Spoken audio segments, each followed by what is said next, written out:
everybody go tapping with the pop. Y'all tune into the Pop Podcast. And guess what? There's an episode of me on and you are tuned into the Pop Podcast. With the Pop Podcast with my boy Tigmatic. You hear me? It's going down.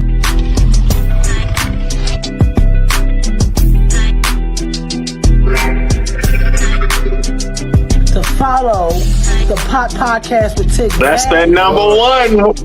That's that number one.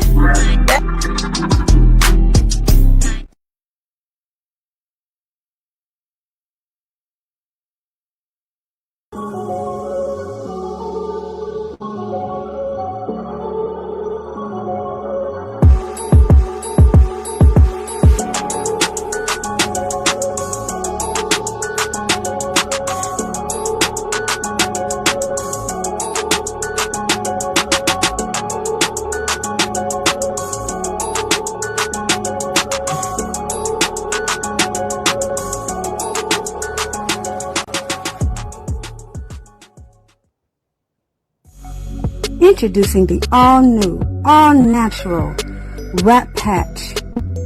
The smoking bandage for broken, stale, cracked, torn cigars, cones, cigarettes, wraps, you name it. Here we have a stale cigar with 2 holes in it.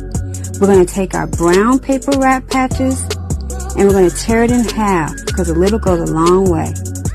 You lick the shiny adhesive side of the wrap, and then you apply it to the damaged area, smoothing it over as you go, like you see me doing here, to get all the air bubbles out and to make it a complete airtight seal.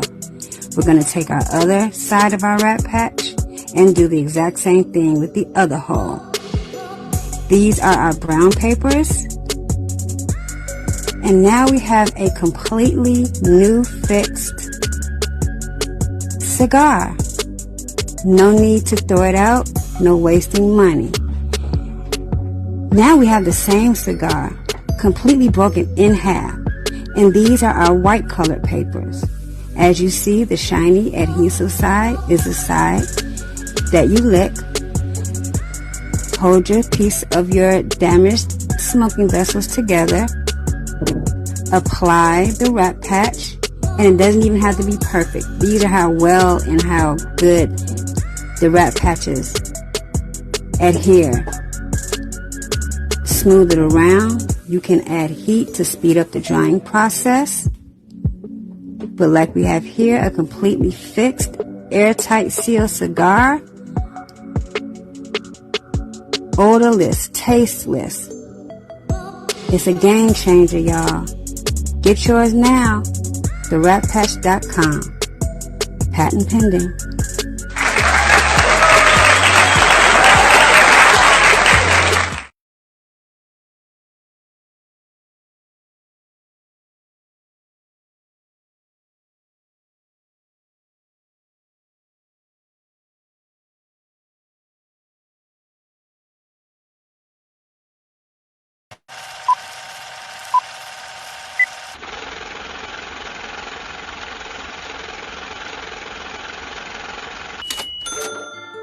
Yo, let me tell you this. I deep ball, I run the place, and if you want step to this, a gunshot in your face, money, money, we are make that money, money, money, money, money, money, money, we are make that money, money, money, money, money, money, money, we are make that money, money, money, money, money, money, money, we are with that money, money, money, money, money.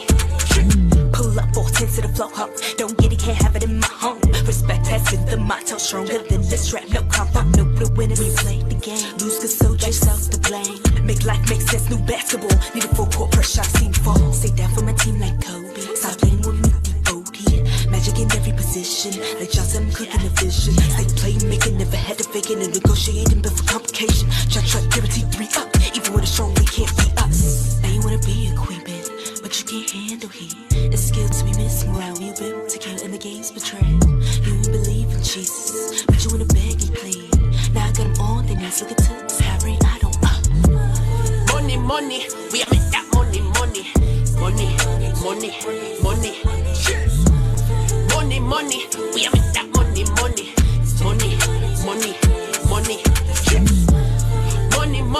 We are make that money, money, money, money, money.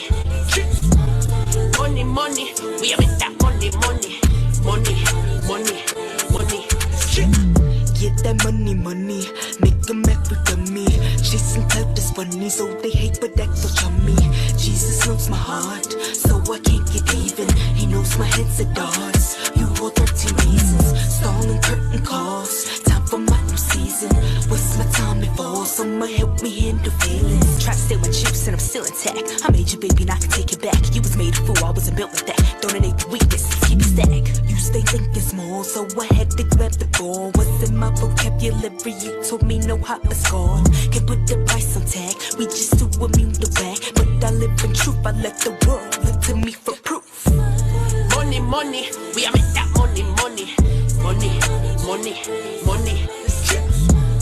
Money, money, we are make that money, money, money, money, money. Money, money, we are make that money, money, money, money, money. Money, money, we are make that money, money, money, money, money. Me I work hard for the money, my focus, money. Don't play with my money. My money come in a bundle, in a bundle, in a bundle. My money it come in a bundle, in a bundle, in a bundle. My money it come in a bundle.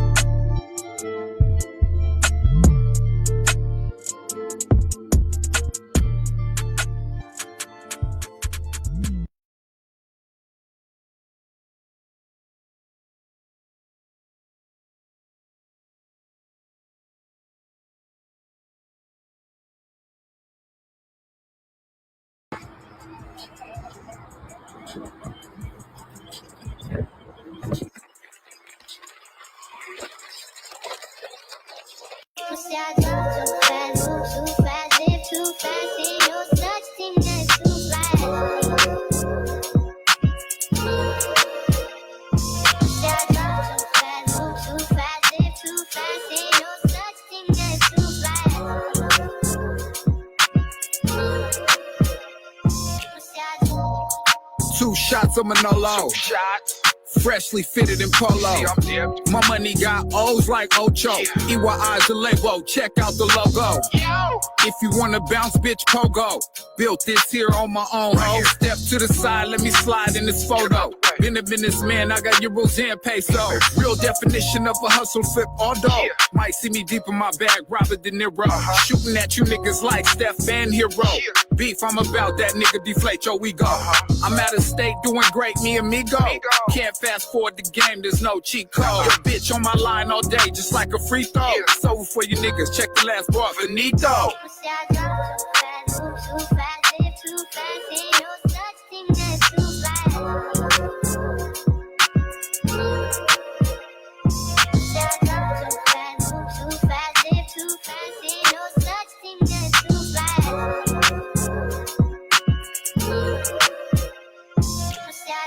Fresh out and I feel right in. Knocked the bitch and we spent the night in. First night was like a burst of life. Second night she invited a friend. You fake niggas all like to pretend. Don't mind me, I'm at it again. I'm ahead so close, all I see is the wind. It's a little too late for the competition. Not to mention, I've been penny pitching with a sack so fat I don't need attention. I got connects with Jordan, I'm the real pimpin'. Soaking in my thoughts, call it double dipping. Choose the right light, you can never lose sight. Take a leap of faith, it's great, you'll be alright. Pop the champagne, it's the ace of spade night. They betting on me like a Floyd Mayweather fight.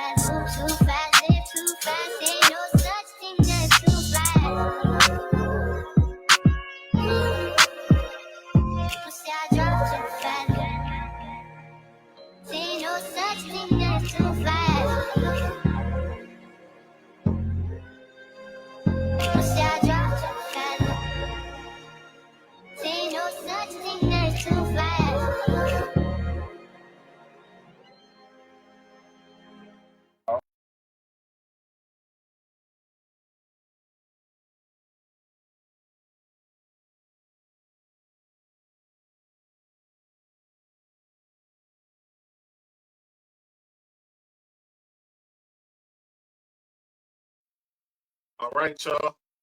Listen, we here. Today, we're going to do something a little different, and I hope y'all don't mind that.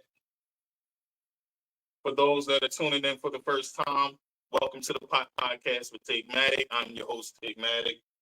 I just played my artist of the month, AWAX 1 Million, and ISIS Iman.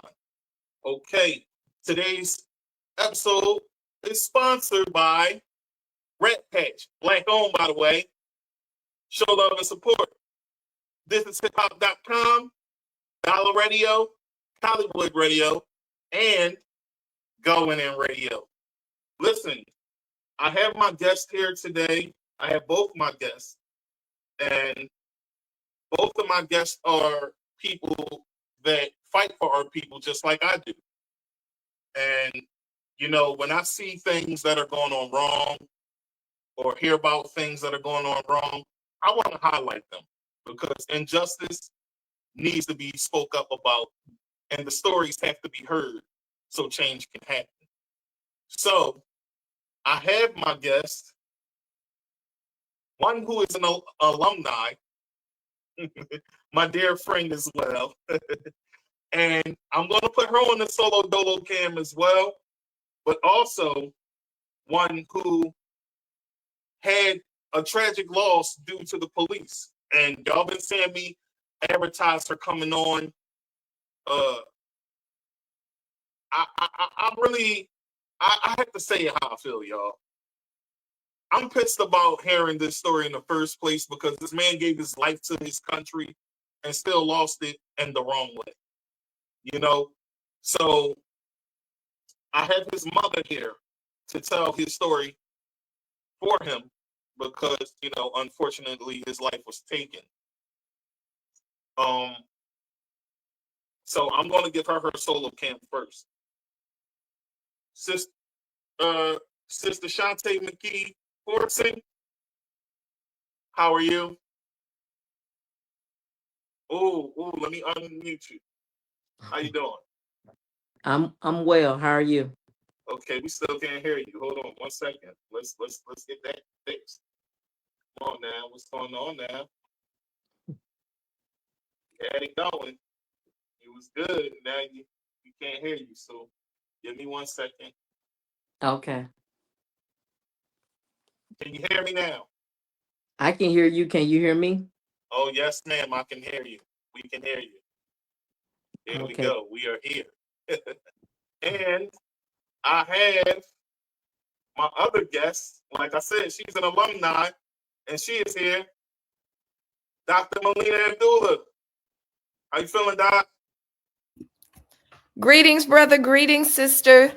Greetings. How are you? Good. How you doing? I'm well. Good.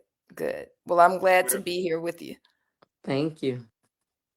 Thank you guys for the support. I'm glad to have you both here with me today as we unpack this tragic story and you know talk about the injustice done.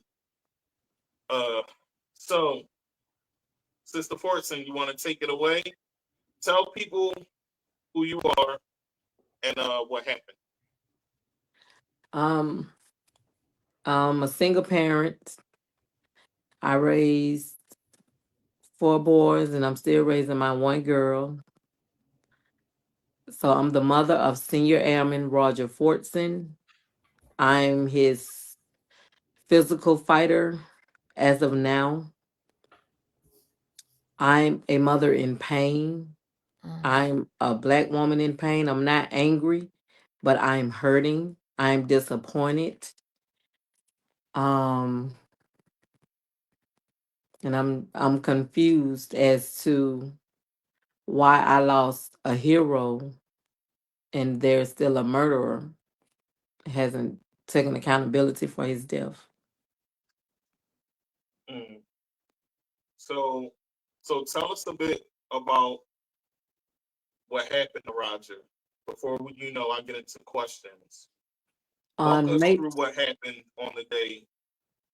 On May the 3rd of 2024, Roger was in his apartment in Fort Walton where he's stationed in the Air Force.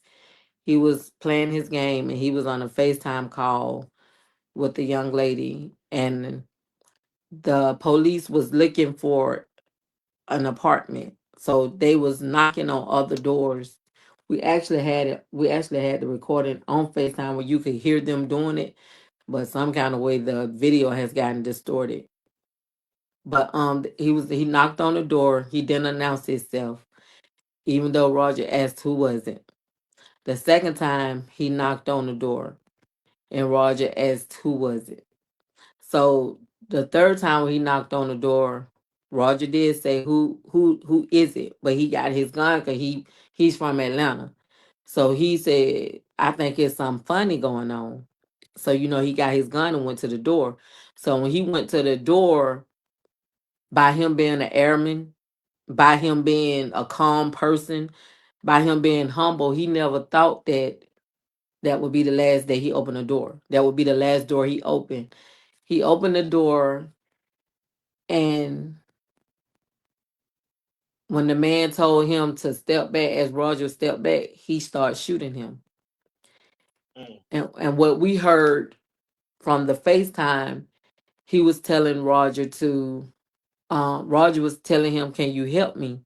And he was telling my baby to be still, be still. And Roger said, please help me. And he said, be still. So at that time, he should have called the Air Force because Roger could have been airlift. They never took him to the military hospital. They took him to a civilian hospital, first of all. Then I guess when the other officer got there and they was going, we watched them step over him as he was begging them to help him because I told her, do not hang the phone up, do not hang the phone up. I was trying to call his friends that's down there with him so they could go to his apartment. And the lady said he's military. Once she said he's military, then the officer started saying, stay with me, buddy. Start acting like he was trying to save him. And they were so ignorant, they still didn't notice that he was on FaceTime.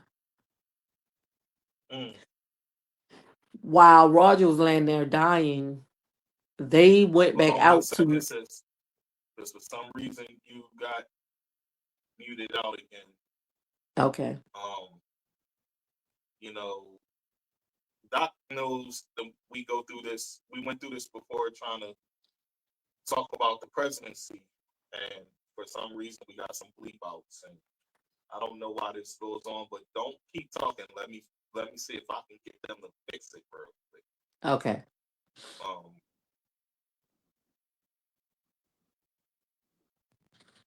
We're going to make sure this story gets told today.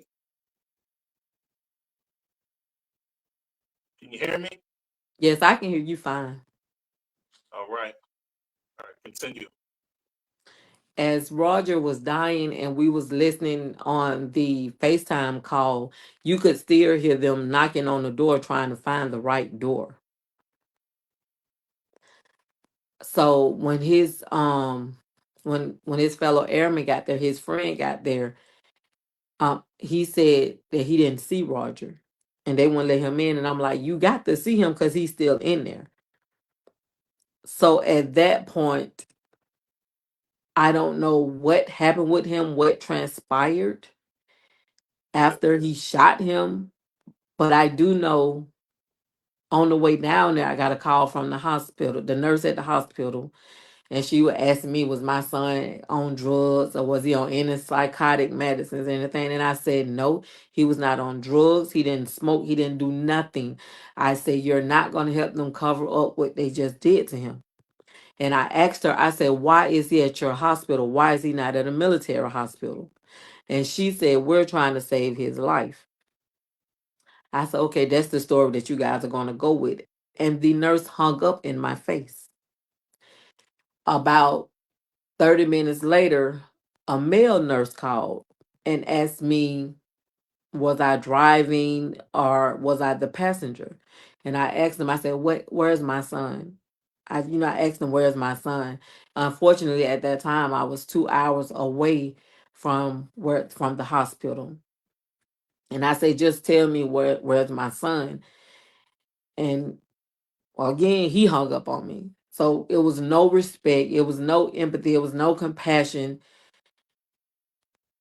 to me. And I've been saying this since he killed my baby. He murdered my son multiple times.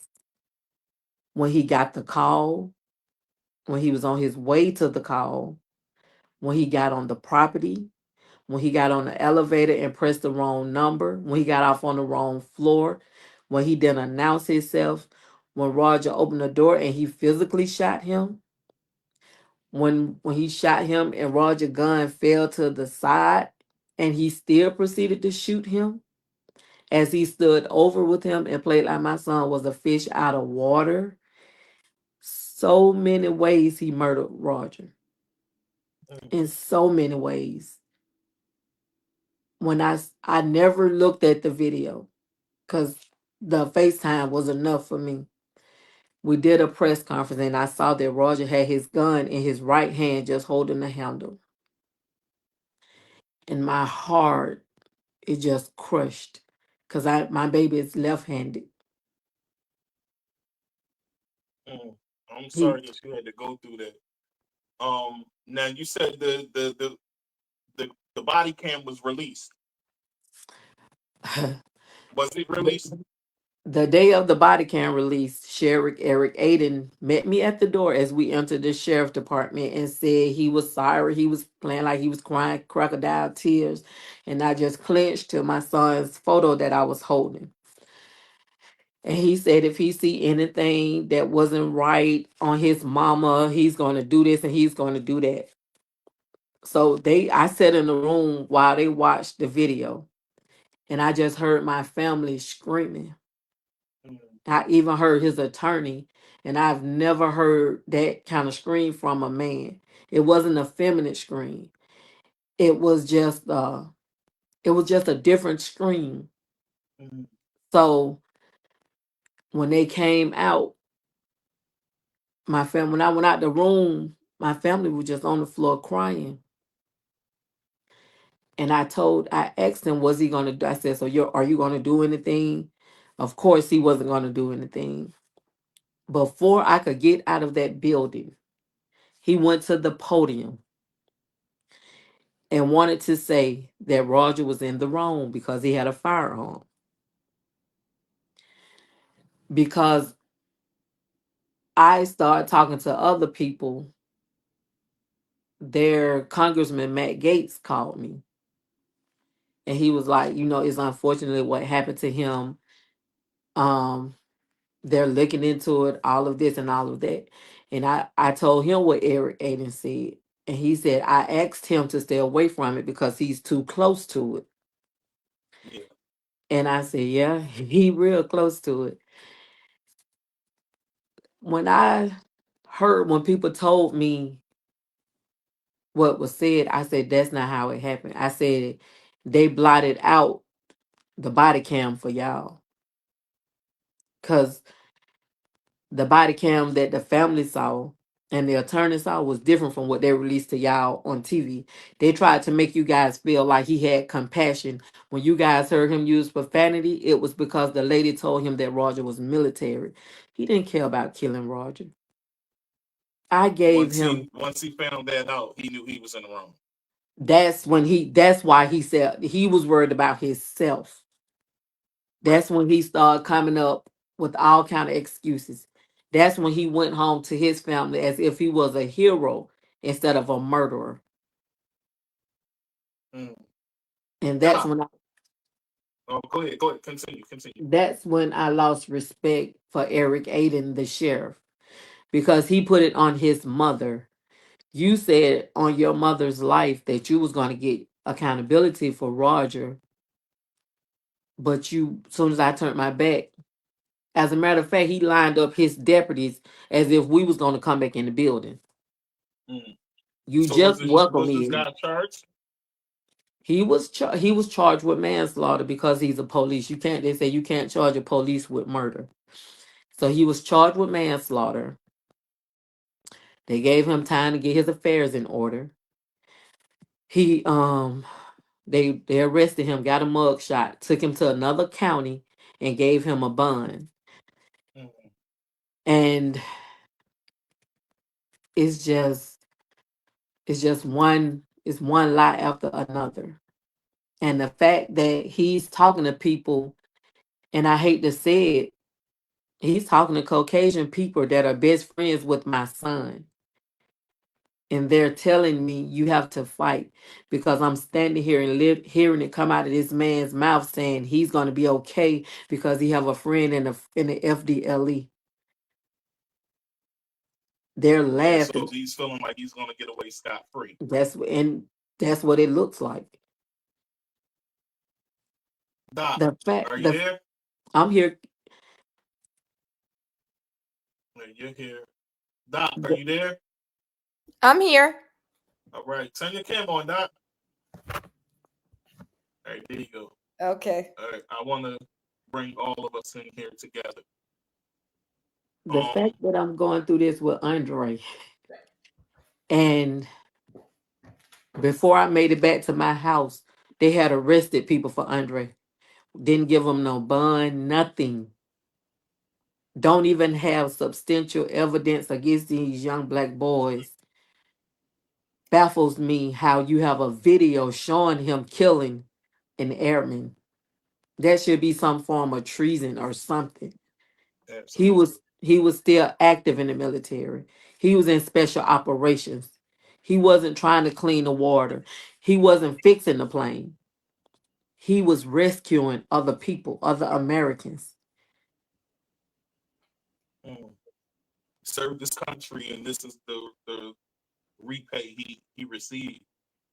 That's how they paid him back. which is devastating within itself. Yes. The first time I heard of this was when we were all in a meeting with Dr.Melina, who was here.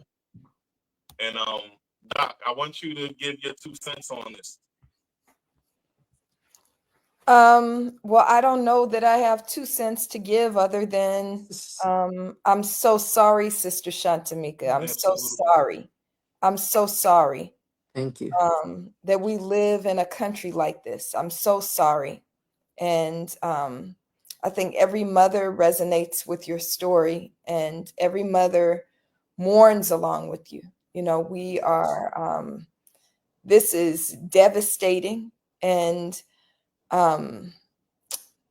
you know, Black Lives Matter Grassroots fights for those who are killed by police and state-sanctioned violence and white supremacy. And we also know that community violence is a symptom of white supremacy. And right. So, you know, I can't imagine what it's like to lose 2 sons within months. I can't imagine.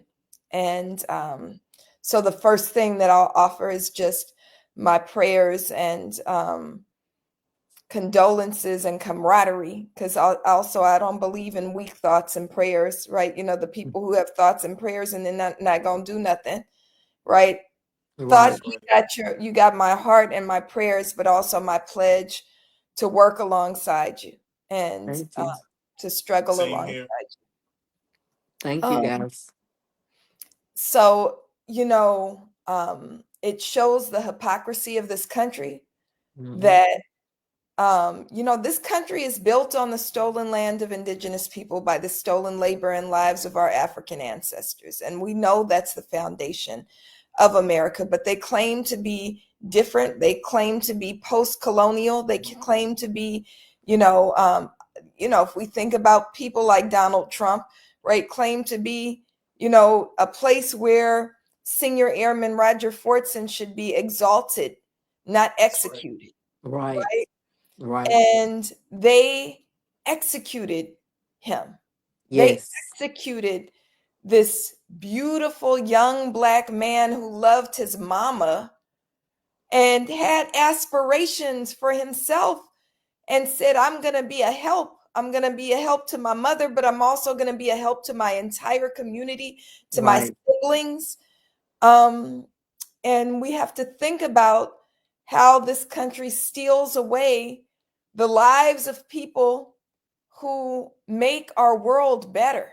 And, you know, we should all be not just saddened, and I am saddened, but outraged Right. that they dared to do this. Yes. And, you know, we say Roger Fortson's name so that we can do righteous work in his honor. And so that means lifting up his name, but it also means making sure that the cop who stole his life is held accountable and the world is changed in such a way where they can't just say any Black man, even sitting in his own home, talking to his own girlfriend, having a day, cleaning up, you know, doing what he's supposed to be doing. Right. It's still in jeopardy, still has the same targets on their backs that we've had since we were stolen from the shores of Africa. So we pledge to work with Sister Chantemekki to transform the world in honor of her son, Roger Fortson,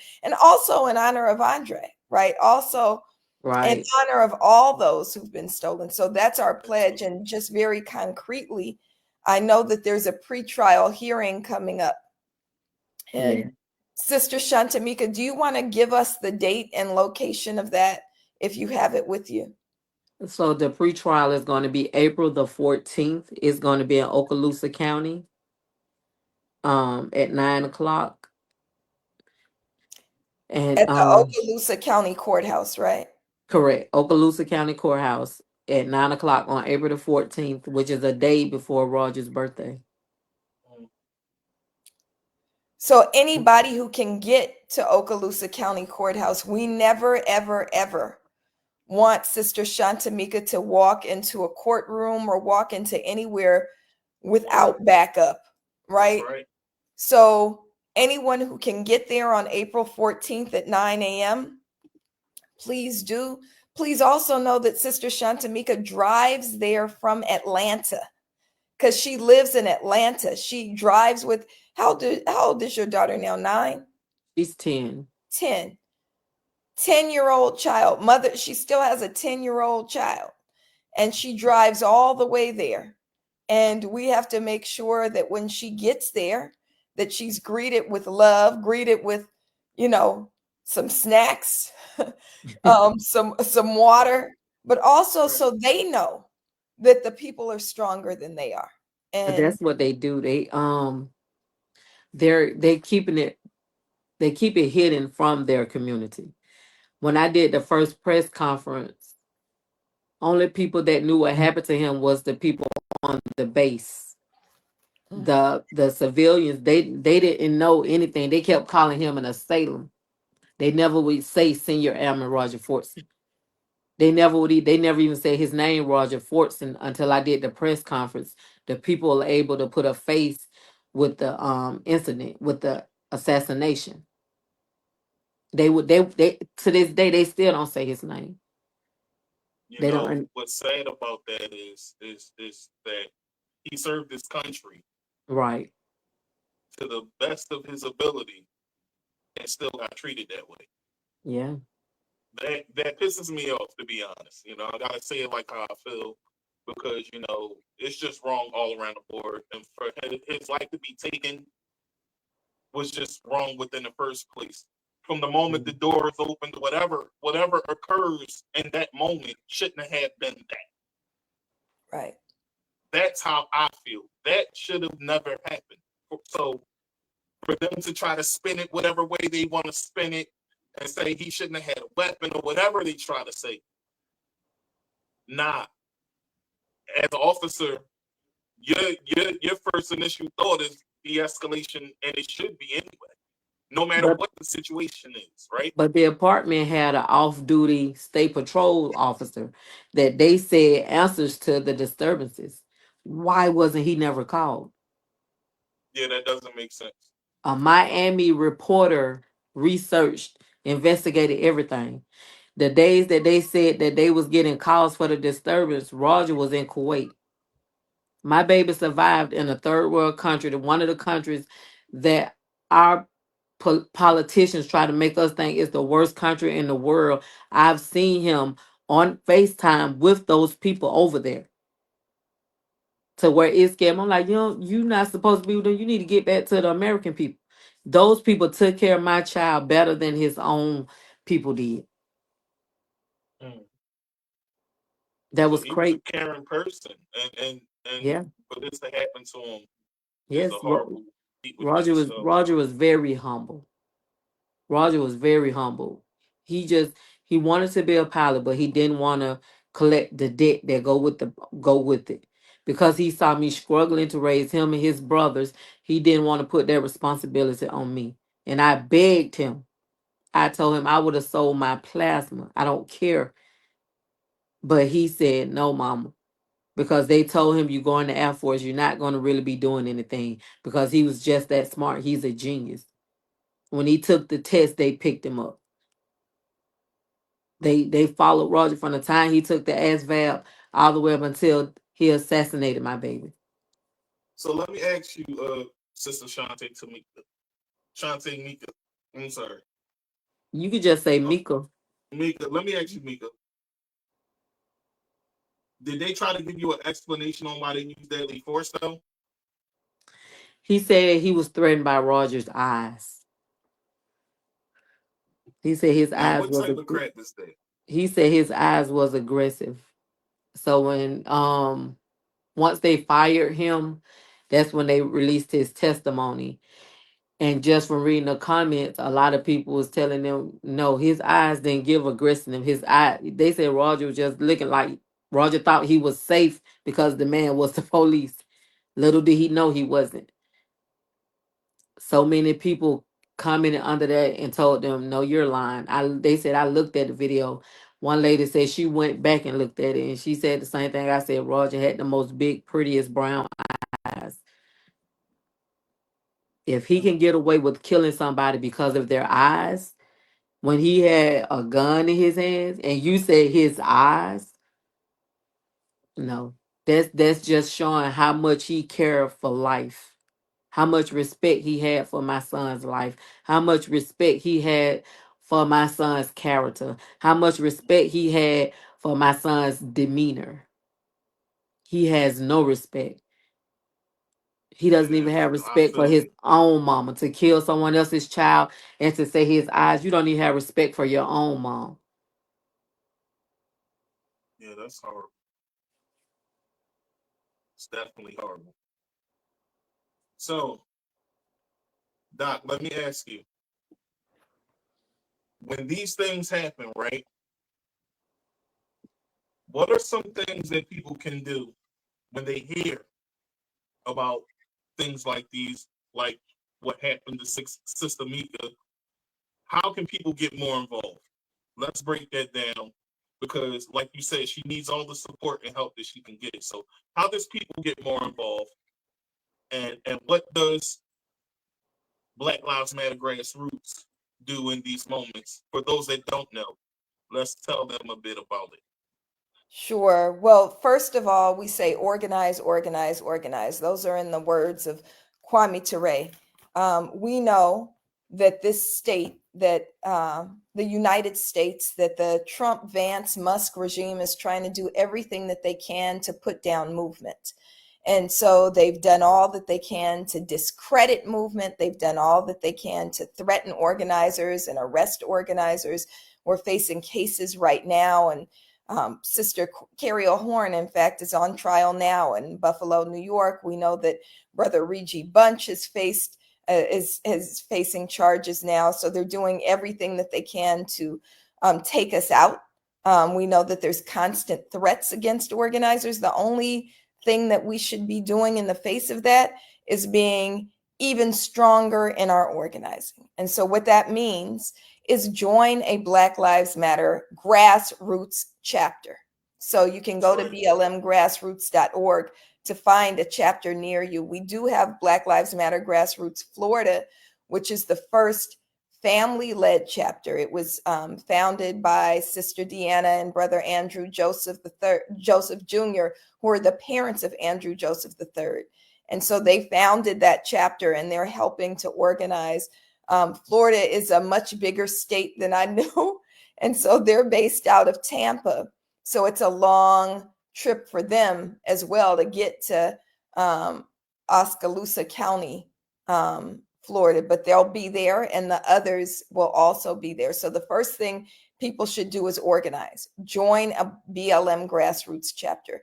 If you want to start a BLM grassroots chapter, because there's not one in North Carolina, Brother Tigmatic, then we know that we always do onboarding every year. So right now we're 39 chapters. We're slated to have 22 new chapters this year.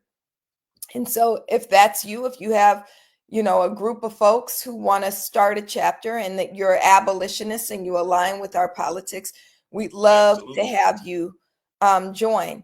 We also need you, even if BLM grassroots is not your thing, right? Maybe that's not your get down. Maybe you're not Black, right?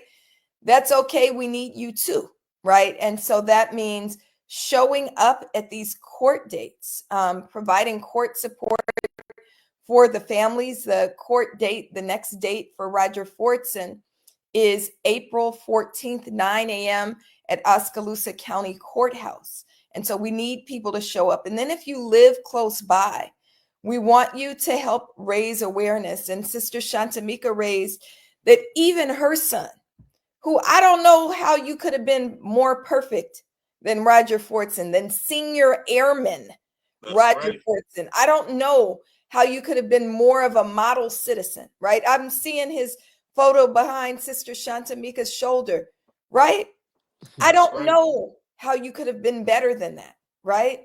But even Roger Fortson, they commit what we call a double murder, right? They kill his body and then they attempt to assassinate his character. Right. And that's why I told him they wasn't going to stain his wife. That's right. That's right. That's right. And so Sister Chantemekki is, of course, her son's best advocate. And we have to amplify her voice. So anytime you hear anybody saying something that's out of line, throwing shade, throwing dirt on Roger Fortson's name, we say, no, you put some respect on his name. That's right. Senior Airman Roger Fortson should be alive. Yes. Senior Airman Roger Fortson was a good son who planned to be a good father. He was a good brother. He was doing everything that he was a great community member, right? Yes. He was a model for all the boys in his neighborhood.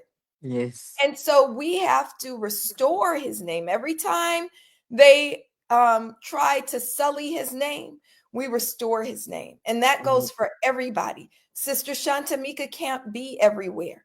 And so everybody, this is why we say his name. We say his name, we share his photo. There's a photo that's out. You can just post a photo of him and say, Senior Airman Roger Fortson should be alive. Police stole his life, right? That's right. And so we need to engage in those tactics. And then lastly, Sister Chantemekki, that's a lot of gas money driving back and forth as this mother. And so we want to make sure that we financially support her, right? We want to make sure that we financially support the movement. And Sister Chantemekki, you have a GoFundMe, I think, that we shared before, right? I think I gave it to you guys in a group chat. Right. So we need to make sure we'll share it again from BLM Grassroots. And I'll share it on all my social platforms as well. My heart goes out to you. That's all I can say, because this is like beyond crazy in my eyes, for them to do this. And like you said, Doc, I'm already on board for starting the chapter down here. I'm just waiting for the process to start. So you already know. And I'll be on the front lines doing everything that I can do as well. That's why I'm here highlighting this story. And I'll continue to highlight stories like these as much as I can, because I'm all about bringing the things that they try to put in the dark to light. And I think, and I know a lot of people don't agree with me, I think that's why we have to stop saying the people that do have the big cameras, have the publicity. We got to take that negativity that they have put in it out. Because even though Ben Crump is representing Roger, I get to tell Andre's story. I tell all my friends Deanna's son's story. So tell So us a bit about Andre too. Andre just he got caught in the crossfire. He didn't survive what Roger survived. He a young lady called her baby daddy over there to settle a dispute that she had with her friend, which should have been a conversation. So that's a whole nother purpose I'm on as well. And when he got there, because of the area he was in, he saw somebody with a gun and he started shooting. Andre was coming up the steps and he ended up getting shot by the guy. He ended up getting shot. And the guy, because he was in the worst place, basically in Georgia, he told a lie and said that they tried to rob him. So instead of me, I feel like the police didn't do their due diligence, because you're not getting the person that killed my child. You're letting somebody go that's going to do it again. So they need to stop throwing away our kids. Stop throwing away our future. We have to find a way to connect with these babies. If you Google Paradise East apartment, I had no problem talking to nobody child over there. I never got my windows bust, my tires flat, none of that. I never got none of that. And I was able to go out there and talk to them kids like they did back in the day when I was being raised. Tell them, come here, sit right here. I need to talk to you. Why you doing X, Y, Z? And they said, okay, Mom. If they did it again, I didn't see them do it. And I'm not talking about little kids. I'm talking about the same kids that everybody's scared of. They 18, 19, 20. We got to stop letting these people program us and brainwash us. We're our own enemy. We're going to become extinct. It's too many people killing us. That's right. So Doc, what do you think can change in our communities to make sure that these things don't happen? I think that we're in a moment, and Brother Tigmatic, I'm deeply spiritual. Absolutely. And you know that Yeah. for me, I'm Muslim, and this is the last days of Ramadan, which is the holiest period in our year. Right. And this is what we call our nights of power. It's when your prayers, your righteous prayers, are amplified and exponentially increased. And I think that, and I feel that, and God willing, I know that this moment, which is a crisis moment when the devil in the White House and the devils that walk among us are trying to move us into hell. Right. So that they can profit, right? Right. That this crisis moment, though, is also a moment that we can seize upon to advance good. And I think that's what God commands of us. So we say Roger Fortson's name because we want to do right in his name. Right. So what I believe we can have is a world of real safety. And that means making sure when you talk about those apartments, Sister Chantemekki, part of the reason things happen there is because people don't have what they need. They don't have. It's gentrification. They're doing gentrification. That's right. That's right. We can have a world if Donald Trump and Elon Musk and all them weren't hoarding billions of dollars, right? Elon Musk is on track to be the world's first trillionaire, right? He has more money than some whole countries.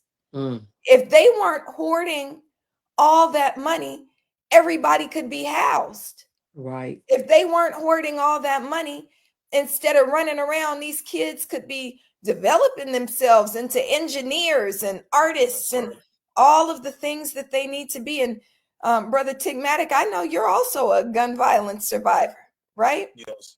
And so we want to, I think that when you say, what can we have? I believe we can have, as an abolitionist, I know we can have, inshallah, I know that we can have a world where all of our needs are met, where everybody can have all of what they need and most of what they want. And we can knock down the devil and send him back to hell. And that's so, what's gonna happen. So yeah, so let's do that. And it sounds like a big task, but it's really not. When we heed the voice of God and we say, listen, I'm hearing both the pain but also the resolve in Sister Chantemekki Fortson's voice, and I got an extra day and an extra dollar to meet her at the Oskaloosa County Courthouse on April 14th. Do that. Do that. I got an extra dollar to donate to her GoFundMe so that she has what she needs for her remaining child and children, right? We want to make sure that we do that. And when we all do that, they pale in comparison, and God wins and we win, and Roger Fortson Right. wins. That is so right. That is so right, Doc. Because our culture don't see. We really have everything we need. Other cultures trying to mimic us. They as the kids say, they're twinning us. They made us feel like this not cute, that's not cute. But they're paying and dying to have what we have. If our kids, if we just understand we're number one. We are number one. We have more than enough. That's right. We know how to struggle. It's we make a joke out of on TikTok when they say help them or whatever the case may be. We're not panicking because we know how to survive. Once we're born and given that social security number, we go into survival mode then. That's when we already in survival mode. I'm tired of teaching my kids, don't walk on that side of the street. Don't say that. Don't look like that. That is his culture. That is his birthright. He can't keep getting killed because of his birthright. That's right. So if other cultures don't want to turn away from their evil ways and obey God, let that be them. But the one thing we always had was God. Harriet Tubman freed slaves and she had fainting spells. Fainting spells. That fainting spell she had could have saved Roger's life. He shot my baby in a split second. People keep saying they see strength. You don't see strength. You see the grace of God upon my life. You see the grace of God. Because I cry more for the kids that's alive than I do my own kids. Because some of the stuff people think is cute. They think it's funny. They think it's safe. No, it's not. Tell your child the truth. That's right. Why you want to wear Gucci and he gonna kill you to wear it? Why you want to wear Nike and they don't want to give you a job? Why you want to go into Prada and Lennox? They're following you around if you black, because I went in there. So I'm not telling people something I heard. I'm telling you what I know. I lived in Paradise East Apartments. I went in and out that apartment 2, 3, 4 o'clock in the morning. Ask me what time I go in and out this house. Everybody congratulated me on this house. The most proud thing I was of this house was the room that I created for my son. Because I heard a song that he was singing where he said he did it all for a fantasy. Is anybody going to remember me? If I die tonight, I doubt the world will change. I just hope they remember my name. That's what my gift said. That's what my child said. That same child they killed. When we got off on the expressway, somebody was homeless. He didn't give them $10, $20. If Roger had $100 and $200 in his pocket, he gave it to him. Watched my child get homeless people blue faces. I never said a word. But I have been with people, when I give people money, they'll say, why you doing that? That's too much. And I tell them, that's my money. You didn't work for it. But at some point, when you know it's wrong, you have to tell it, whether it's your friend, your family, it doesn't matter.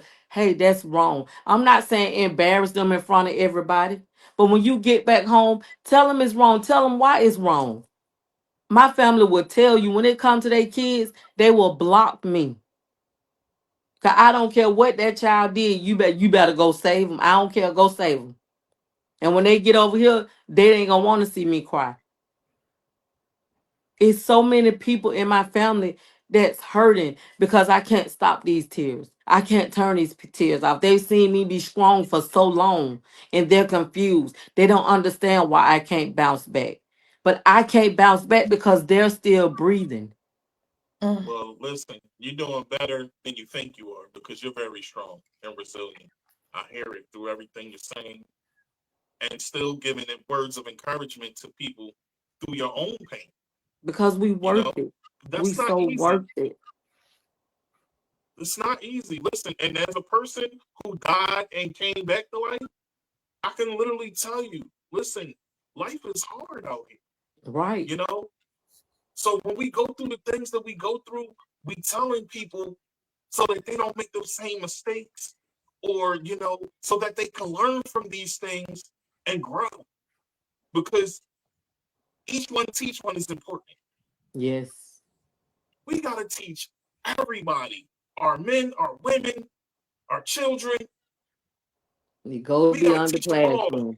not to make the same mistakes so that the cycle doesn't continue. Right. And we You don't can want the break cycle it. to continue. We want things to be strong for our people because our people are resilient and it shows through everything we see. Everything. In every corner Yes. of this planet. Yes. And Everywhere. I think that's why they passed that gun law. Because I actually think those kids' eyes start really opening up. So I feel like that's why they passed that gun law. How they flooded the communities with drugs. I think that gun law was another weapon. Because one of the little boys they locked up, you gonna say he wasn't supposed to be around a gun. Okay. But the head of the household told him it was okay to have a gun. So you can't give me the candy and tell me don't take the paper off of it and it's good. Right. You can't do that. So it's just Doc, let me ask you. Sister Chantemekki, real quick, do you know Asia Good? Is ASYA yes, Good? that's my daughter-in-law, Asia Good. Okay, so that's the right GoFundMe. Yes, it is. Okay. I'm not tech savage, so she does everything for me. Okay, I'm gonna share it out from BLM Grassroots. Okay. Okay, thank you. Okay. Share it to me as well, Doc, so that way I Okay, can, I will. I will. I So just let me want ask you, everybody Doc. to know I love everybody. How do you feel about, our people arming up, or do you feel like it's going to be some type of civil war because of the regime that's literally in office right now? Because that's what they're trying to call it or make it to be. But it's gonna have to be that. Here's what I know. I know that there is nothing more dangerous than people pretending to live at peace when they've declared war on us. Yes. So you can walk around. I just tweeted something yesterday. You can walk around and pretend like all it is Black joy, and I just want to have Black joy, but Black joy is not a strategy, right? Yes, I want Black joy. I'm willing to fight for it. I'm willing to fight for it. And there's no such thing as joy without justice. That's right. So, yes, they've declared war on us. Are you going to pretend like they don't have a gun trained on your back?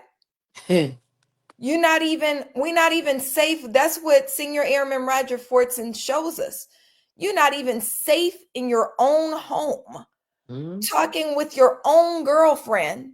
You're not even safe if you've done everything right. That's right. Pledged allegiance. Yes. Standing in front of an American flag. You're not even safe if you Black then. Right.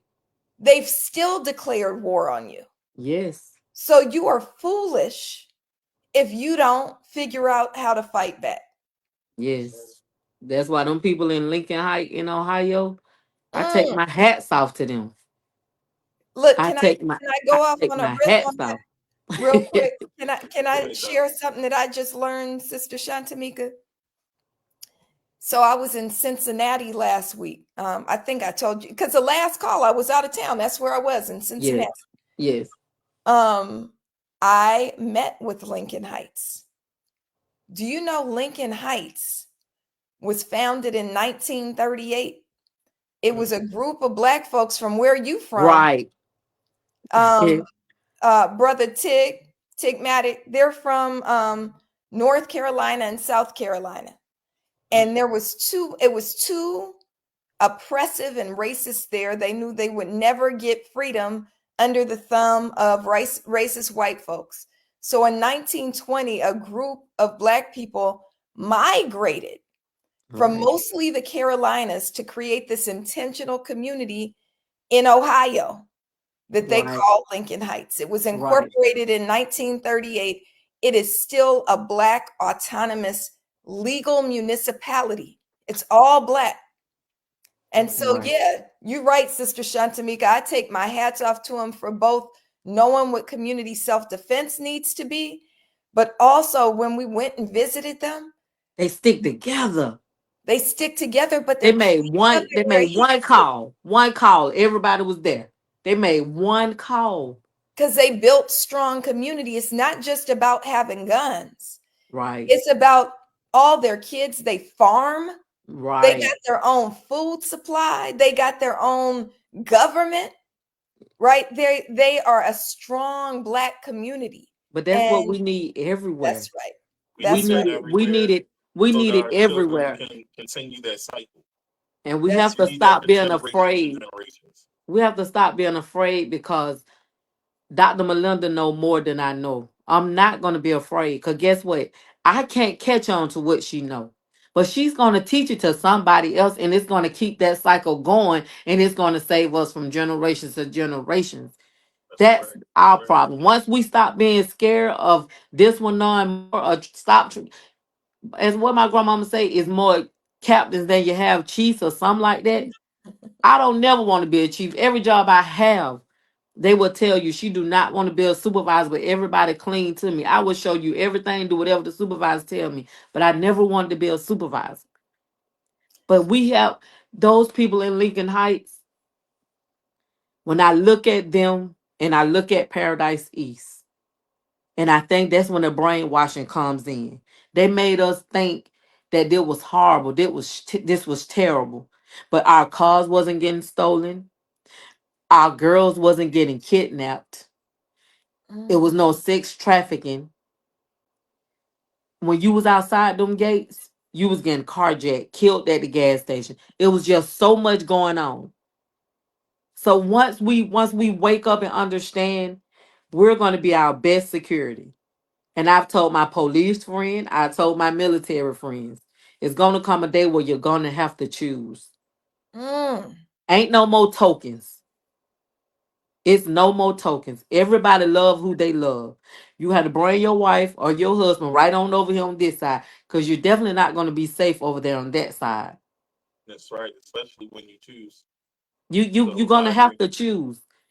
You're going to have to choose. And ain't no more being planted here to tell them because God is opening people's eyes. This year is about unveiling. God is showing you can't nobody say. I watch kids talk. Can't nobody say that they don't see what's going on. As Dr. Melina say, you see it. You either scared or you're in denial, but you see what's going on. Roger was so perfect. At 23, Roger's birthday was April the 15th. I dressed my child for his birthday. I dressed him to go to a birthday party at 23. People can't even dress their 5-year-olds. I know because I got a 10-year-old to tell me, quick, mommy, I don't want to wear that. My child has never disobeyed me. And trust me, I was not the perfect parent because I was a single parent. I made plenty of mistakes. I paid attention to this one when I should have been paying attention to that one. I made plenty of mistakes. But the love he had for his mama never left his heart. He was more respectful than fearful of me. And that's what a lot of us have to get. Fear is not good. Respect will take you a long way. Because if they get too scared of you, they'll try to hurt you. That's right. So let me ask you this. What role has activism played in your healing journey? I called Deanna. I called Deanna all times of the night. And I feel like my son led me to her. I didn't even know her name, but I had her number and would call her. It took about 4 times and she was saying her name. And I said, you keep calling this lady, crying, asking this lady stuff, and you don't even know her name. But she never not picked up. She never not said, you can't say that. She listened. And she said, well, did you do this? Did you do that? And I was like, I don't know how to do that.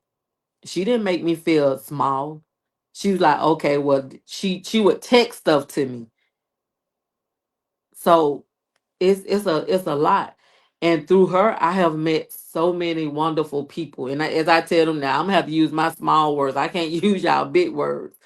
And what I don't know, I'll write it down. And as I was telling you guys, I go to my daughter-in-law, Asia Good. I'm like, what they saying right here? Does this mean this right here? Because that's what my baby was for me. And I got spoiled from that. I would call Roger and Andre and say, come look what I do. And Andre be like, Mom, why you keep doing that? And I'm like, I don't know. So I just, what I say to people now, I don't even really talk about the death. I try to tell people unify. I tell them unity is everything. Unity and support. But Deanna, she has unified with me. She has kept my back. And I just really appreciate Deanna. I really appreciate her. That's what's up. That's definitely what's up. So before we end the live, is there anything y'all want to say? Doc, let's start with you and with Sister Chantemekki. I'll just say organize, organize, organize. I'll say, we have 3 things. We have our voice, we have our body, and we have our resources. Our voice should be used to amplify the name and tell the story of Senior Airman Roger Fortson. So make sure we use our voices in that way. We have our bodies. That means if there is a way humanly possible for you to show up on April 14th at Oskaloosa County Courthouse at 9 a.m., please do that. And then we have our resources. We just tweeted out from BLM Grassroots on X, we tweeted out the GoFundMe for Sister Chantemekki. Make sure that she doesn't have to think twice about gas money or about food on the road or anything like that. So donate. And then, of course, we welcome you into Black Lives Matter Grassroots. Please follow us on all social media platforms at BLM Grassroots. And to be clear, BLM Grassroots is the boots on the ground for Black Lives Matter. We're the original formation. We are not the people who have all those hundreds of millions of dollars. But what we do have is people who are committed to movement. And the only thing I'll differ with Sister Chantemekki on is, sis, in every space I've been able to be blessed enough to listen to you on, you are one of the most brilliant, courageous, visionary, analytical people I've ever been in space with. And I am so grateful. This is a terrible way to meet, but I'm so grateful to be meeting you and to be struggling alongside you. Thank you. It's a pleasure to meet you guys too. Yeah, I want to say the same. I'm glad that I met you. I'm glad that we've been corresponding, having conversations. And this is not going to be the last time that we talk about this on the show, or any other time you need to talk. I'm just a call away. Okay. Anything you need, you let me know. Okay. Thank you. So I want to say thank you for your strength, your resilience, and your time. To open up about this is a hard thing within itself. So I understand it. And I want to say thank you for sharing your story with us. Thank you guys for listening. All right. So with that being said, I'm going to need y'all to turn y'all cameras off. And I'm going to end this thing off and do what I usually do. But don't hang up. All right. All right, y'all. Y'all heard what it was. And Sister Chantemekki Fortson, came here to share the story of her son, Roger Fortson, senior airman. And he gave his life to people, cared for people. And this is what he was, treated with in response: to be unalive, to be murdered. And for the sheriff to get a manslaughter charge is beyond me, because he killed that man. He killed him. So justice definitely has to be had, So I'm going to say this, people. Make sure that your loved ones, you keep them protected, because these people out here, they don't care. They savages. They savages. You know what I'm saying? They're straight up savages. And I'm going to say it straight like that because that's how I'm feeling in this moment. It might sound like I'm a little aggressive with this situation. And this because, to hear her story, it sickens me. To hear what happened to her sickens me. You know what I'm saying? So I got to say it how I feel. Support her. The GoFundMe will be on my socials. Show love and support. Meet her at this court date. Do everything in your power that you can to show love and support, because she needs it. And I'm going to be, supporting the best way I can, And I'm going to continue to bring stories like these to y'all so people can hear about it, because they try to put them in the dark, or they'll try to put it on, they'll try to put it on the air just for a quick second, and then you never hear anything about it, like it never happened. And that's what they try to do with everything. They try to just make it seem like, it's nothing. We're going to air this one time because, it was public and it's a big thing, but we never going to say nothing about it again. Even on the court date, they probably not even going to put that in the media either. Y'all know that. Y'all know how they do.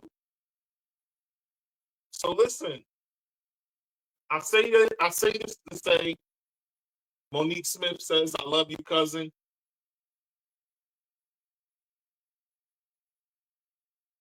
You know what I'm saying? Keep your head up. Stay focused out here. Stay protected. Care for your loved ones. And like Doc said, it's more than just having guns. It's about training, caring for your own, having the resources that you need. We need that. So even if you get your gun, do more than that.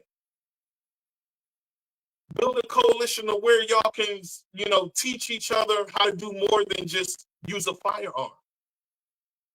Grow some fruits and vegetables. Have some rules and principles to live and go by. Care for one another. Build a community to be stronger. Because that's what we need out here. We need strong communities out here. And like Sister Mika said, everybody want to be the chief. Each one teach one to make more power on our side. I said this in a song. We can conquer and divide, but first it starts with love of self. If you don't love yourself, homie, how you going to help someone else? Love yourself so you can help others. It's important. Listen, I'm going to sign off like that. I hope y'all have a blessed night. Stay safe out here. And, until next time, y'all. Peace.